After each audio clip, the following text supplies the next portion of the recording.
How's it going, everybody? Today I'm reviewing Season 3, Episode 11 of Marvel's Agents of S.H.I.E.L.D. Bouncing back, and again, spoilers for the episode. If you've not seen it, go watch the episode, then come back here.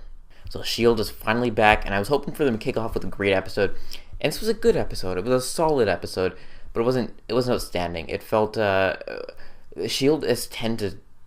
as of late at least, recently in the past 2 seasons, if you call it as of late, has got away from the villain of the week type storylines.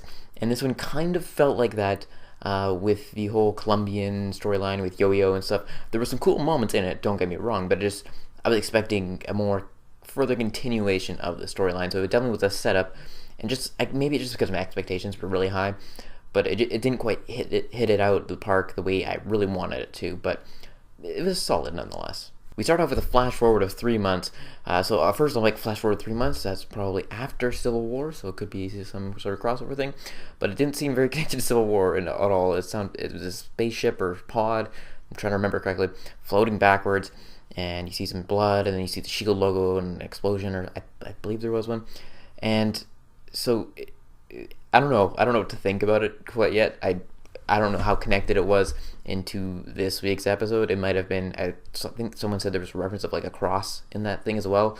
So it's like, oh, maybe it's Mac, but I don't know. We'll have to wait and see. It has me intrigued, but I'm not like, oh my god, what happened there? It's not like if you're watching Arrow, it's not like the Arrow flash forward that they did, but everyone's like, what's going on here? What's this about? I'm not going to say it if you don't watch Arrow, but yeah, it's intriguing, but I just don't know what to think of it. Then we had Coulson meeting with the president. Great to see him coming back into the action.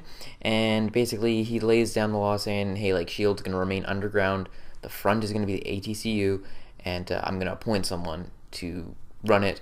But don't worry, you guys are still on the go. I just can't publicly say S.H.I.E.L.D. is here.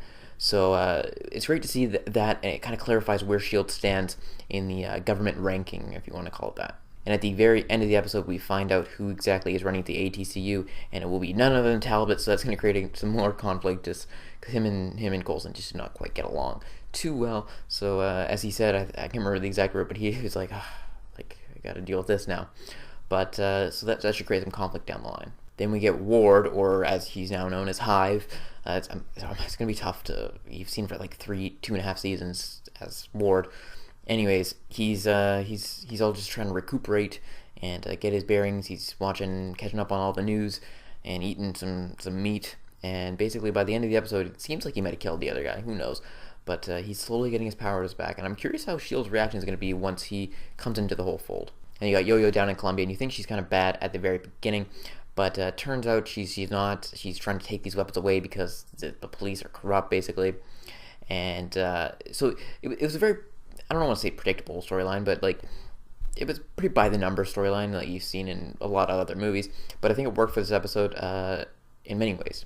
You got to see more of Mac being in the forefront, which I liked. You kind of got to see him develop even a little bit more, and almost developing a little relationship with the girl there. Meanwhile, her powers are pretty cool. Zooming back and forth, kind of like the Flash, but not really. And her action scenes were awesome, especially Daisy. Man, I love the character now, Daisy. Like, all her powers are awesome. I love seeing her use any of the Quake stuff. So I don't know, I'm really grown to like Daisy, and she's one of my favorite characters on the show now. Then we got the whole Fitz and Simmons relationship, and they're kind of patching that up. You can see the tension at the beginning of the episode, but Simmons, as he says, like, I miss you so much, and like, I just want to start fresh again. So it seems like they're having the fresh start. They had their little introductions at the very end there, and yeah, so it's nice to see them kind of patch things up, and I'm glad, because I think we've had enough of them.